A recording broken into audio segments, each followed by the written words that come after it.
I heard that you're settled down, that you found a girl and you're married now. I heard that your dreams came true. Guess she gave you things I didn't give to you. Oh friend, why are you so shy and like your babe? Hide from a light. I had to turn up out of the blue, uninvited, but I couldn't stay away. I couldn't fight it. I hope you see my face and that you'll be reminded that for me it isn't over. Never mind, I'll find someone like you. I wish nothing but the best for you too.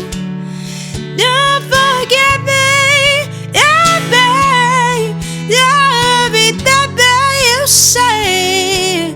Sometimes it lasts enough, but sometimes it hurts instead. Sometimes it lasts enough, but sometimes it hurts instead.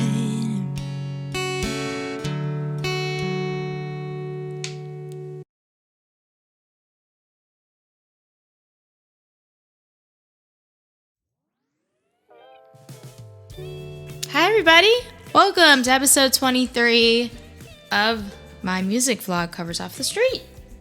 Now I know the quarantine is technically over, at least in the US, knock on wood that it stays that way, but I do want to continue this vlog, even if it's just seasonally or just as you guys say, hey, I'd love for you to cover this, or hey, I'd love for you to cover that. Which brings me to my next point. Please don't forget to follow and subscribe and turn your alerts right here. And please leave in the comments that you were here. I always love hearing from you. If there's something that you would like me to cover, please let me know in the comments what you would love for me to talk about, what you would love to know for me to talk about that I haven't covered yet. So thank you guys so much for tuning in. Welcome, welcome, welcome. I hope you're having a wonderful day. So today we'll be going over a little bit about my songwriting purpose. I took a little bit of notes because otherwise my mind is just gonna go into some like hippie realm of like, it won't make any sense to you guys.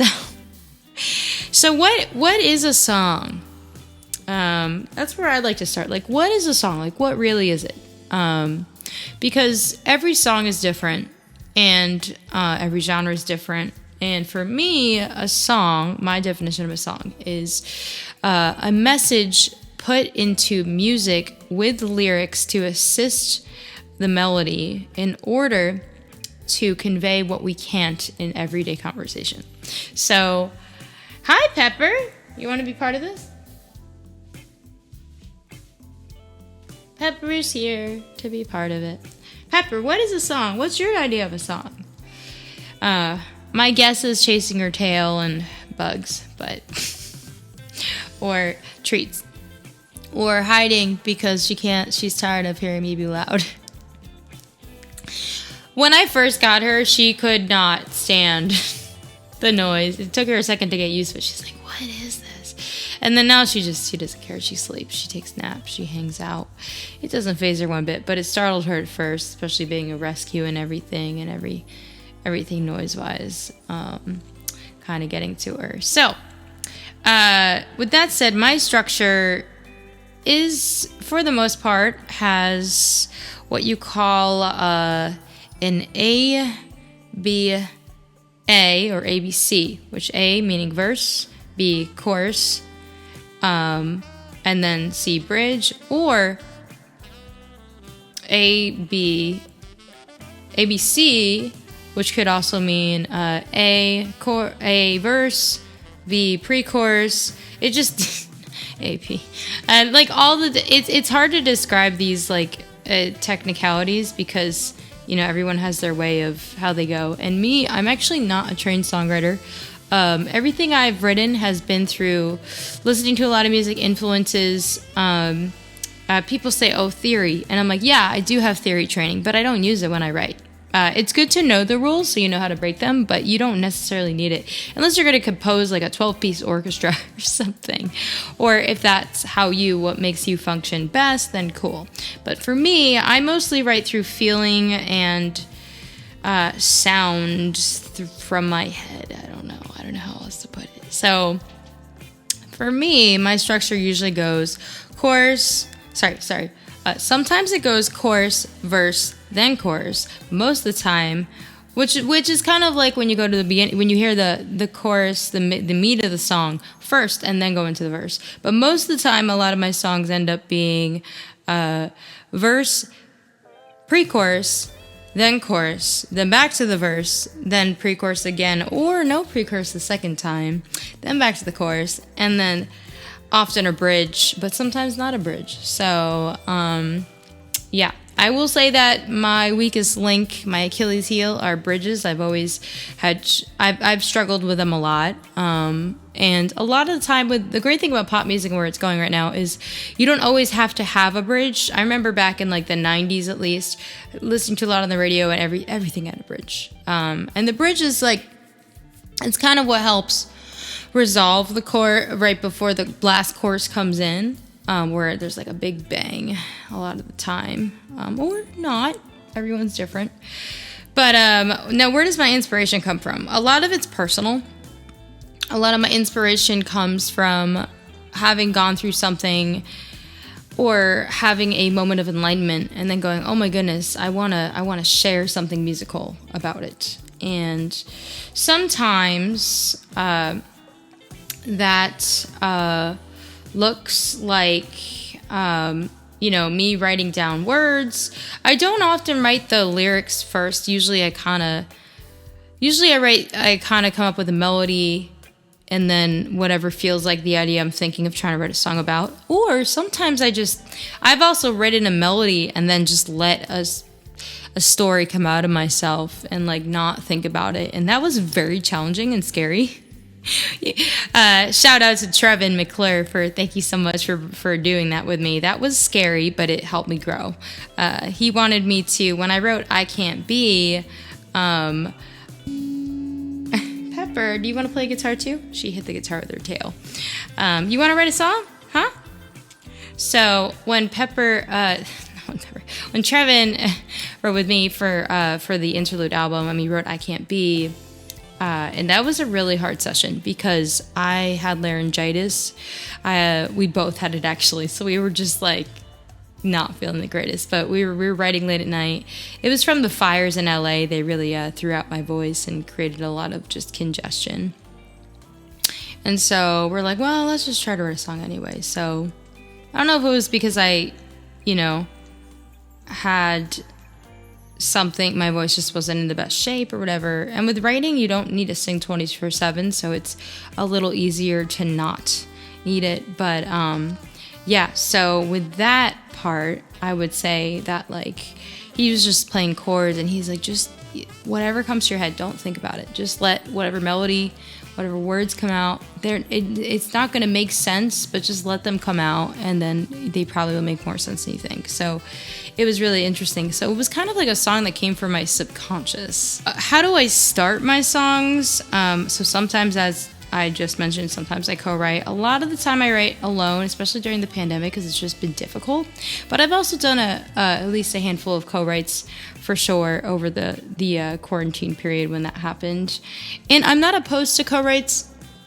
Partly I'm picky when it comes to like picking somebody to write with, like really liking their style or having a feeling like, oh, they would be great to work with, which is what happened with Trevin. I just had a feeling like I have a feeling this person would be really great to write with, and I don't know why. So I'm gonna follow that intuition. So I did, and it worked out. And sometimes it's different and it doesn't work out. But yeah, Pepper, she really wants me to pet her. She wants to steal all the limelight, as usual. So yeah, I write a lot about my personal experiences, things I've learned, mostly to help people know that, you know, whatever you're going through, I haven't been exactly in your situation, but you're not alone in that, and you're alive, and we're together in this weird human journey.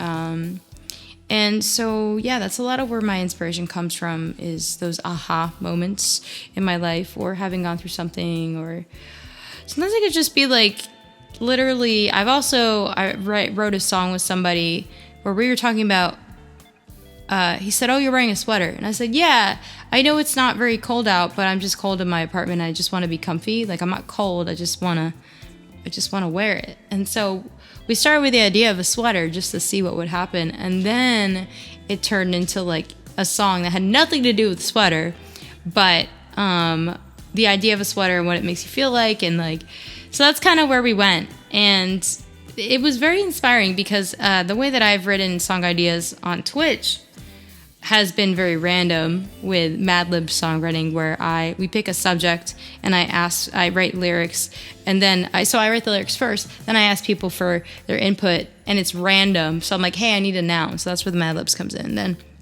I randomly put some chords together at the end, and then I improv a song over it. So that's the other way that I've done it. But most of the time I wouldn't release a song with that way. Unless like a really award-winning one comes out. But yeah, so, but most of the time it's the other way. But I have used that structure lately to write song ideas with my Twitch community, which I have been posting on TikTok, so don't forget to follow me there. Check it out there. Thank you guys so much. And so I would, a lot of the time I'll say, okay guys, kind of like the sweater thing. I'll say, hey guys, okay, what should we write a song about today? What do you want to write a song about? What do you want to see what I can do? So we'll pick I'll wait for people to shout out subjects, and then I'll see what kind of resonates the most. And then we start with, first to say, okay, a song about this. Now, what do you think of when you think of that? And then everyone puts their input in. I take notes about like what they think of, and then I start just kind of playing around with the melody, and then I record it on my voice memo, and then later after stream I turn it into an actual song idea. So that's lately how I've been doing it. There's no one way, and there's a lot of bad songs. A lot of what everyone hears is the end result, and it's like hopefully really good, but there's a lot of bad songwriting that goes on behind it, and a lot of practice. And so it's just kind of, it's interesting as a songwriter how a lot of people see that tip of the iceberg, but the iceberg, the part underneath, is like way more important, because that's the only reason the tip of it is supported, is because of the stuff underneath. And so there's so much prep that goes into like just being able to do all that. So yeah, I'm gonna do a part 2 with you guys for sure. So this wraps up part 1 of songwriting, because there's so much about songwriting. And next week we'll actually next episode we'll actually take a song that is released, and I will break it down for you guys and explain to you what it is. So please put in the comments the original song that's released that you would love for me to break down, and the one that gets the most votes will be selected for the next vlog episode. Thank you guys so much. Don't forget to like, subscribe, share with your friends, and have a wonderful day. Bye guys. Thanks for watching. Please consider supporting Sarah Lightman on Patreon.